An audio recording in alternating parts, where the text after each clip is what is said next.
नमस्कार, VCN के हिंदी समाचारों में आपका स्वागत है। खबरों की ओर बढ़ने से पहले आइए नजर डालते हैं आज की सुर्खियों पर।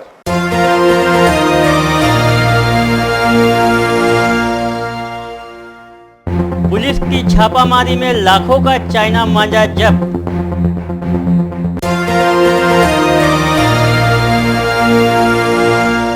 छात्र संघ सचिव के चुनाव शांतिपूर्ण माहौल में संपन्न, कुछ जगहों पर विवाद से रहा तनाव।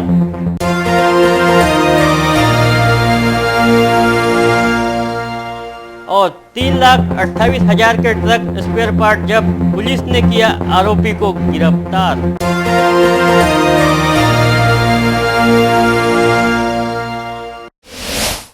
तो ये थी आज की सुर्खियां, आइए देखते खबरें विस्तार से। प्रतिबंध के बावजूद शहर में बेखौफ तरीके से बेचे जा रहे नायलॉन मांझा के प्रतिष्ठानों पर छापामार कार्रवाई करते हुए अपराध शाखा ने कुल 1,36,670 रुपये का प्रतिबंधित नायलॉन मांझा जब्त किया है। जानकारी के अनुसार इन दिनों मकर संक्रांति के अवसर पर शहर भर में पतंग उड़ाने के शौकीनों द्वारा प्रतिबंधित नायलॉन मांझा जमकर उपयोग किया जा रहा है। इस संदर्भ में पुलिस प्रशासन की ओर से शहर में ऐसे कौन से स्थान है जहां यह प्रतिबंधित नायलॉन मांझा बेचा जा रहा है, इसकी गुप्त जानकारी निकाली गई। इसके आधार पर बीते बुधवार की शाम 5 बजे से देर रात तक शहर के 3 स्थानों पर बेचे जा रहे नायलॉन मांझा वाली दुकान पर छापामार कार्रवाई की गई, जिसमें शहर के 3 स्थानों में छापामार कार्रवाई के दौरान कुल 1,36,670 रुपये का नायलॉन मांझा जब्त किया गया है। गौरतलब है कि प्रतिबंध के बावजूद बीते कई वर्षों से शहर के विभिन्न इलाकों में नायलॉन मांझा बेरोक-टोक बेचा जा रहा था। इस मामले में अब तक उड़ान पुल पर अनेक लोगों के हाथ तथा गले कटने जैसी वारदातें भी हो चुकी है। हालांकि पुलिस आयुक्त दत्तात्रेय मंडलिक ने बीते वर्ष भी प्रतिबंधित नायलॉन मांझा पर कार्रवाई करने के आदेश दिए थे, लेकिन उस दौरान एक भी कार्रवाई सामने नहीं आई। अमरावती के इतिहास में यह पहला मौका है जब इतने बड़े पैमाने पर नायलॉन मांझा बेचने वाली कार्रवाई की गई है। इस कार्रवाई से मांझा बेचने वाले व्यवसायियों में हड़कंप मचा हुआ है। मकर संक्रांति के उपलक्ष्य में शहर में बड़े पैमाने में नायलॉन मांझा का उपयोग किया जाता है और पतंगोत्सव मनाया जाता है। इस नायलॉन मांझा से, प्लास्टिक मांझा से, और इसी दौरान जो चाइना मांझा बहुत सारे लोग यूज करते हैं, इसके ऊपर महाराष्ट्र शासन के पर्यावरण विभाग द्वारा बैन लगाया हुआ है। ऐसा बैन लगाया हुआ मांझा अपने अमरावती शहर में बहुत सारे जगहों पे बिक्री हो रहा, ऐसी मालूमात PSI गीते गुन्हे शाखा और उनके पथक को मिली। यह माहिती के आधार पर PSI गीते ने माननीय पुलिस आयुक्त मंडलिक साहब के निर्देश के अनुसार छापा डाला। उस दौरान मोहन श्यामलाल मतलानी, प्रकाश रेमूमल खत्री और मर्तज अली हकीउद्दीन, इनके दुकानों में बड़े पैमाने में जो प्रतिबंधित मांझा है वो हमें पाया गया है। वो सब मांझा जब्त करके उनके ऊपर पर्यावरण प्रोटेक्शन एक्ट 1986 के तहत कार्रवाई की गई है। संत गाडगे बाबा विश्वविद्यालय अमरावती अंतर्गत आने वाले सभी महाविद्यालयों के छात्र संघ के सचिव पद की चुनाव प्रक्रिया कार्यक्रम विश्वविद्यालय द्वारा घोषित किया गया था, जिसके लिए 18 जनवरी की रोज श्री शिवाजी कला वाणिज्य महाविद्यालय में चुनाव लिया गया। इसमें माहिती जनसंवाद विभाग के सत्यम किरकते को 11 वोट, जयश्री बावने को 9 वोट तो धीरज बोने को 5 वोट मिले। चुनाव इंचार्ज प्राध्यापक डॉक्टर BT अंभोरे ने सर्वाधिक वोट लेने वाले सत्यम किरकते को सचिव पद के लिए चयन किया। यह चुनाव प्रक्रिया शिवाजी कला वाणिज्य महाविद्यालय के डॉक्टर पंजाबराव देशमुख सभागृह में सुबह 10 बजे शुरू हुई। सभागृह में चुनाव प्रक्रिया शांतिपूर्वक माहौल में हुई, लेकिन कॉलेज के प्रवेश द्वार पर दोनों गुटों में विवाद होने से तनाव निर्माण हो गया था।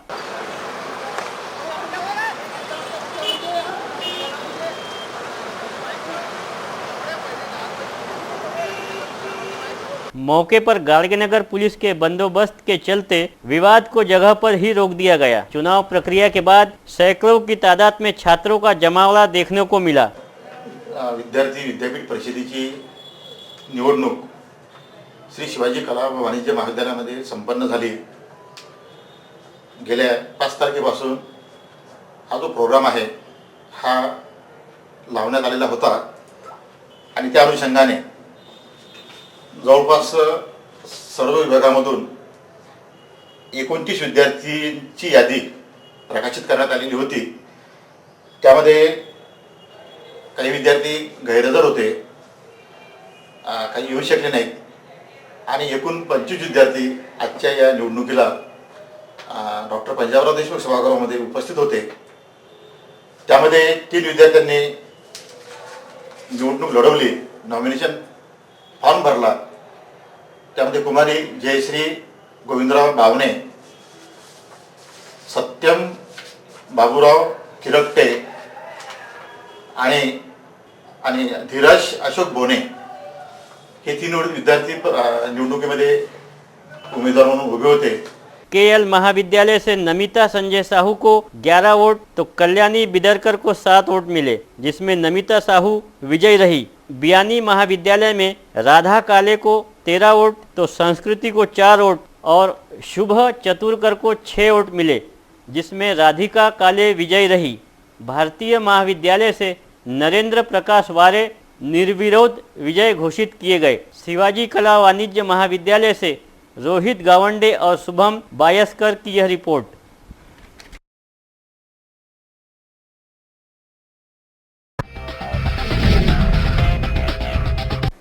बीते बुधवार की शाम पेट्रोलिंग के दौरान अपराध शाखा ने ट्रांसपोर्ट नगर स्थित एक भंगार की दुकान के सामने ट्रक को रफा दफा करते हुए 5 लोगों को हिरासत में लिया है। कार्रवाई के दौरान मौके से अपराध शाखा पुलिस की टीम ने 3,28,000 के कलपुर्जे भी जब्त किए हैं, जो इस ट्रक को रफा दफा किए जाने के दौरान पास में ही एकत्रित करके रखे गए थे। जबकि इस मामले में 5 आरोपियों को पुलिस ने अपने कब्जे में लिया है। गिरफ्तार आरोपियों के नाम मोहम्मद यूनुस, मोहम्मद हातम गुलिस्ता नगर, मोहम्मद रिजवान शेख रहीम ताजनगर, अब्दुल नाजिम अब्दुल रहीम लालखड़ी, शेख शाहरुख शेख अफसर अचलपुर तथा जुबैर अहमद बब्बू खा शबानगर का समावेश है। इनमें से मोहम्मद यूनुस नामक आरोपी की भंगार की दुकान के सामने ट्रक को काटा जा रहा था। इस दौरान वहां से गुजर रही अपराध शाखा की टीम को कुछ संदेह हुआ और पुलिस टीम ने ट्रक काट रहे युवकों से इस संदर्भ में पूछताछ की तो उनकी ओर से किसी भी प्रकार का समाधान कारक जवाब नहीं मिला और ना ही ट्रक से जुड़े कोई दस्तावेज दिखाए गए। पूछताछ में आरटीओ से ट्रक को काटे जाने की इजाज़त के दस्तावेज भी नहीं मिले, जिसके बाद पुलिस का संदेह पुख्ता हुआ और आरोपियों सहित माल जब्त किया गया। उपरोक्त कार्रवाई अपराध शाखा के निरीक्षक प्रमेश आतराम के मार्गदर्शन में उपनिरीक्षक आशीष देशमुख व उनकी टीम ने की है। ईपीएस 95 के देश भर में 60 लाख से ज़्यादा पेंशन धारक है। इन लोगों ने पूरी सेवा में अपने भविष्य निर्वाह के लिए पेंशन फंड में अंशदान किया है, लेकिन इन्हें केवल 200 रुपये से 2,500 रुपये तक की ही पेंशन मिलती है। इस छोटी सी पेंशन में वृद्धकाल के आर्थिक खर्चों का निपटारा संभव नहीं है। ऐसी स्थिति के कारण ज्येष्ठ नागरिक अपने ही घर में तथा समाज में अपना स्थान खो चुके हैं, जबकि इन्होंने देश को समृद्ध बनाने में जीवन भर योगदान दिया है। पेंशनर्स की समस्याओं पर ध्यान आकर्षित करने हेतु कई आंदोलन किए गए, लेकिन प्रशासन तथा सरकार ने इस ओर ध्यान ही नहीं दिया। इसी श्रृंखला में 7 दिसंबर 2017 को पूरे भारत के 24 राज्यों से आए करीब 25 से 30 हज़ार ईपीएस 95 पेंशनर्स द्वारा दिल्ली के रामलीला मैदान से संसद पर मार्च किया गया था। आंदोलन की गंभीरता का विचार कर संतोष गंगवार श्रम व रोजगार मंत्री भारत सरकार, इन्होंने 6 दिसंबर 2017 को पेंशनर्स को चर्चा के लिए बुलाया और समस्याओं को ध्यानपूर्वक सुना एवं आश्वस्त किया कि समस्याओं का निपटारा जल्द ही किया जाएगा और साथ ही अर्थ मंत्रालय और प्रधानमंत्री कार्यालय को सिफारिश करेंगे, लेकिन आज तक प्रत्यक्ष परिणाम दिखाई नहीं दिया है, जिसके चलते ईपीएस 95 के पेंशनर्स द्वारा 18 जनवरी की रोज अमरावती शहर में भीख मांगो आंदोलन किया। इस आंदोलन द्वारा प्राप्त राशि प्रधानमंत्री सहायता कोष में भेजे जाएंगे। इस आंदोलन का उद्देश्य लाखों वृद्ध पेंशनर्स की समस्याओं की तरफ ध्यान आकर्षित करना है। यह राशि भेजकर पेंशनर्स ये जताना चाहते हैं कि श्रेष्ठ भारत के उन्नति में ज्येष्ठ नागरिक भी हिस्सा लेना चाहते हैं। साथ ही ईपीएफओ द्वारा जारी किया गया पत्र पेंशन 1/12/33 ईपीएस अमेंडमेंट 31 मई 2017 रद्द किया जाए और सर्वोच्च न्यायालय के आदेश अनुसार सभी ईपीएस 95 पेंशनर्स को उच्च पेंशन की सुविधा प्रदान करें। साथ ही कम से कम 7,500 रुपए बेसिक पेंशन तथा उस पर महंगाई भत्ता दिया जाए और साथ ही ईपीएस 95 पेंशन धारकों तथा उनके पति पत्नी को मुफ्त वैद्यकीय सुविधाओं का लाभ दिया जाए।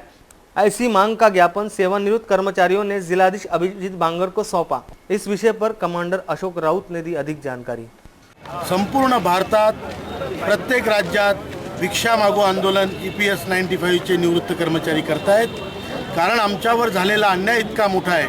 दर महिन्याला आमचे पगारातून पैसे काटले आणि आज केवळ 200 रुपये ते 2,000-2,500 रुपयापर्यंतची पेन्शन मिळते।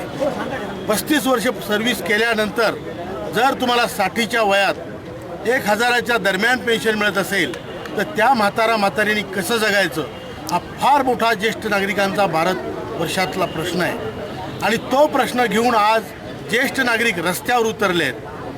आम्ही कामगार मंत्र्यांना भेटलो, दिल्लीत मोठं आंदोलन केलं आणि त्यांनी आमच्यासोबत चर्चा करून 4 लहान मागण्या मान्य केल्या, पण आमच्या 2 मुख्य मागण्या की मिनिमम पेन्शन ही वाढून 7,500 त्याला महागाई भत्ता झाला पाहिजे, जो 2 जीवांना पुरेसा असेल, आणि दुसरी मागणी न्यायालयाने आम्हाला निकाल दिल्यानंतर आमच्या पूर्ण पगारावर आम्हाला पेन्शन मिळावी, त्यासाठी आम्ही पैसे भरायला तयार आहोत। तरीसुद्धा या ब्युरोक्रेसीनी EPFOनी त्यात वित्तिष्ट आणलं आणि एक काहीतरी शब्दफेक करून एखादं असं सर्क्युलर काढलं की ज्याने न्यायालयाचा अवमानसुद्धा त्यांनी केला आणि वरून इतक्या सर्व 60 लाख निवृत्त कुटुंबांना आज त्यांनी देशोधडीला लावलाय। आणि म्हणून हा संघर्ष चालू राहील। जोपर्यंत आमच्या खात्यात पैसा जमा होत नाही तोपर्यंत हा वृद्ध, हा ज्येष्ठ भारत आंदोलनात उतरणार है। एक महाविद्यालयीन छात्रा का पीछा करते हुए उसे जबरन विवाह के लिए परेशान करने वाले दिलफेक आशिक को स्थानीय अदालत ने 3 वर्ष की कैद की सज़ा सुनाई है। आरोपी का नाम राज उर्फ राजेश यादव परदेशीपुरा बताया गया है। जानकारी के अनुसार राजापेट थाना क्षेत्र की सातुना निवासी एक महाविद्यालयीन छात्रा को विगत 2014 के दौरान आरोपी राज यादव लगातार पीछा करते हुए उसे विवाह के लिए दबाव बना रहा था और रोजाना रास्ते में परेशान करता था। इस दौरान पीड़िता ने घटना की शिकायत 6 जनवरी 2014 को राजापेट थाने में दर्ज कराई थी। मामले की शिकायत पर आरोपी राज यादव पर दफा 354 के तहत मामला दर्ज किया गया था। गुरुवार को इस मामले की सुनवाई करते हुए आरोपी राज यादव को दोषी करार दिया गया तथा उसे 3 वर्ष के कैद की सजा सुनाई गई। मामले की सफल पैरवी एडवोकेट पंकज इंगड़े ने की। शहर के विभिन्न थाना क्षेत्रों में घरफोड़ी जैसी वारदातों को अंजाम देने वाले कुख्यात सेंधमार गजानन आत्राम को गाड़गेनगर पुलिस ने बीते बुधवार की सुबह डफरिन अस्पताल परिसर से गिरफ्तार किया था। इस दौरान आत्राम के पास से नकद 22,000 सहित 19 ग्राम सोने की 3 अंगूठियां, एक मोटरसाइकिल भी जब्त की गई। सेंधमार गजानन आत्राम को अदालत में पेश किए जाने पर उसे 19 जनवरी तक पुलिस कस्टडी में रखने के आदेश है। हालांकि पुलिसिया पूछताछ में पुलिस के हाथ जब्त माल के अलावा कुछ नहीं लग पाया है और न ही गजानन आत्राम ने किसी घटना की कबूली दी है।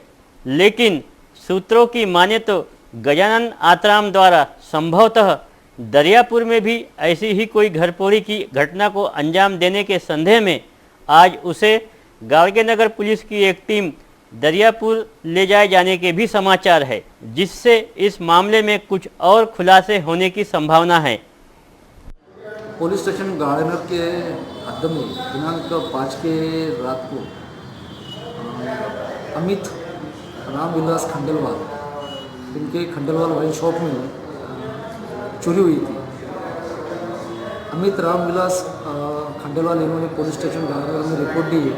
उसके मुताबिक अपराध क्रमांक 18/18 कलम 461, 380 भारतीय दंड विधान संहिता दर्ज हुआ था। तपास के दौरान आजू बाजू के सीसीटीवी फुटेज से हमें पता चला कि उसमें गजा उर्फ गजानन अरुण आत्राम, इसने वो चोरी की है। तपास के लिए हमने 2 पथक भी तैयार किए थे। उसमें से बबलू यवतीकर एक पथक को माहिती मिली 17 को कि गजा आत्राम ये मुंबई से वापस आया है। उसी इंफॉर्मेशन में हमने ज़्यादा से ज़्यादा वर्क करके डफरिन परिसर से गजा आत्राम को ताबे में लिया। उसके पास से उस दिन चोरी की हुई कैश में से जो गाड़ी खरीदी की थी वो शाइन बाइक, वैसे कैश और सोना बरामद कर लिया और अभी भी आगे का तपास शुरू है। वैसे ही गजा आत्राम के खिलाफ में पुलिस स्टेशन गांधीनगर कोतवाली यहाँ पे अपराध नोंद है और पुलिस स्टेशन कोतवाली से वो खंडनी के इसमें फरार था। तो पुलिस स्टेशन कोतवाली वाले भी उसको अभी ट्रांसफ़र कार्रवाई करेंगे और हम भी हमारे इसमें तपास में रिकवरी करने की और ज़्यादा रिकवरी करने की कोशिश कर रहे हैं। धन्यवाद। जय हिंद, जय महाराष्ट्र। श्री रवि रंदल माता के संगीत में 108 समूह कलश एवं कन्या पूजन का आयोजन आगामी 20 और 21 जनवरी को किया जा रहा है। ऐसी जानकारी प्रेस वार्ता में दी गई। विदर्भ मध्य भारत महिला समिति का अध्यक्ष हूँ।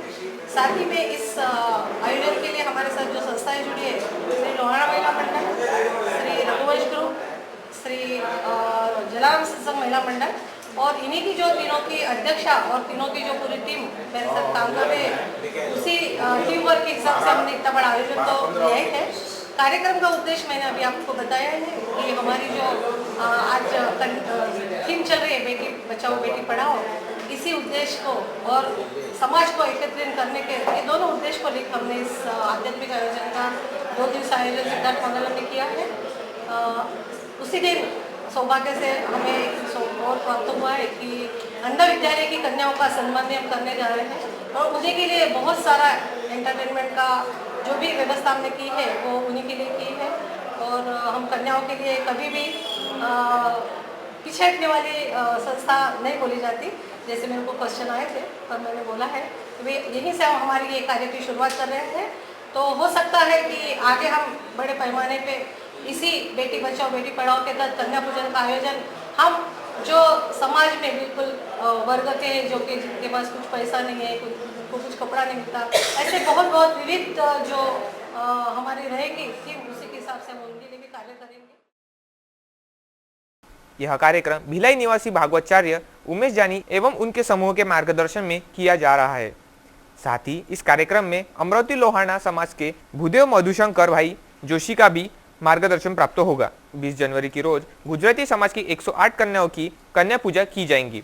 साथ ही 21 जनवरी की रोज अंध विद्यालय की कन्याओं का सम्मान कर उन्हें कपड़े तथा वस्तु प्रदान किए जाएंगे। यह आयोजन बेटी बचाओ बेटी पढ़ाओ का संदेश देते हुए पहली बार अमरावती में होने जाने की जानकारी प्रेस वार्ता में दी गई। इस अवसर पर पूजा गणात्रा, हेतल हिंडोजा, रश्मि रायचूरा, भारती हिंडोचा, वैशाली पंड्या, रूपा राजा, मीना सोमानी, प्रोफेसर चंद्रकांत पोपट समेत लोहाना समाज की महिलाएं मौजूद थी।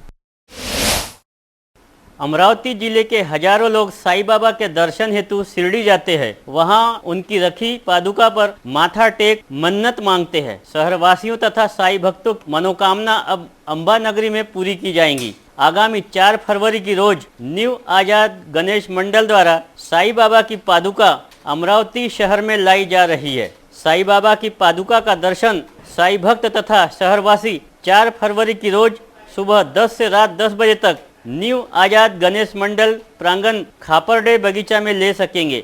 ऐसी जानकारी पार्षद दिनेश बुब ने प्रेस वार्ता में दी है।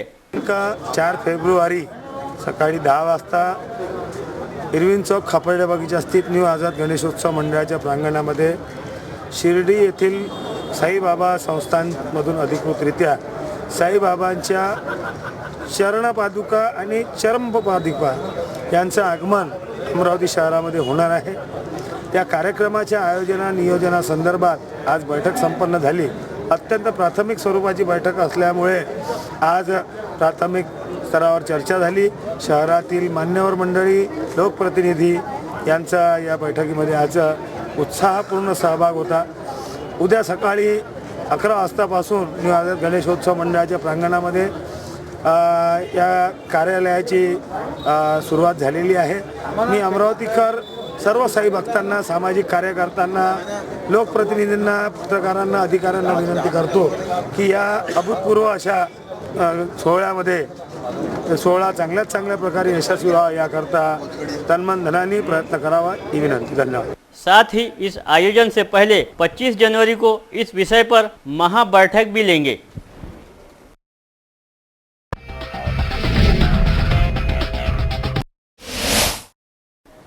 अनेकों गंभीर अपराधों में नामजद हुए आरोपी गजानन आतराम को राम लक्ष्मण संकुल के सामने स्थित खंडेलवाल वाइन शॉप के पिछले दरवाजे को तोड़कर लाखों की नकद पर हाथ साफ करने के मामले में गाड़गेनगर पुलिस ने बीते बुधवार को गिरफ्तार किया था, जिसे 19 जनवरी तक पुलिस कस्टडी में रखने के आदेश है। तो वहीं दूसरी ओर गजानन आतराम पर सिटी कोतवाली थाना क्षेत्र में जबरन धन उगाही को लेकर मामला दर्ज है।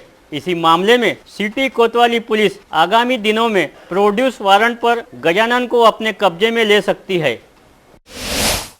खबरों में वक्त हो चला यहीं पर रुकने का, लेकिन रुकने से पहले आइए नजर डालते हैं आज की सुर्खियों पर।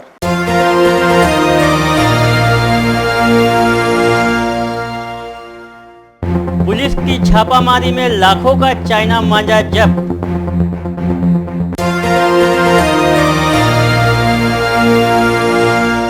छात्र संघ सचिव के चुनाव शांतिपूर्ण माहौल में संपन्न, कुछ जगहों पर विवाद से रहा तनाव।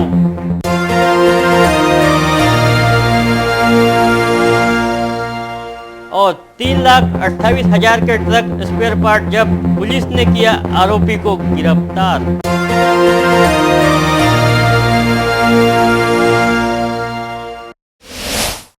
तो ये थी आज की सुर्खियां। फिर हाजिर होंगे नई तरोताजा खबरों के साथ। तब तक के लिए देखते रहिए VCN न्यूज़। नमस्कार।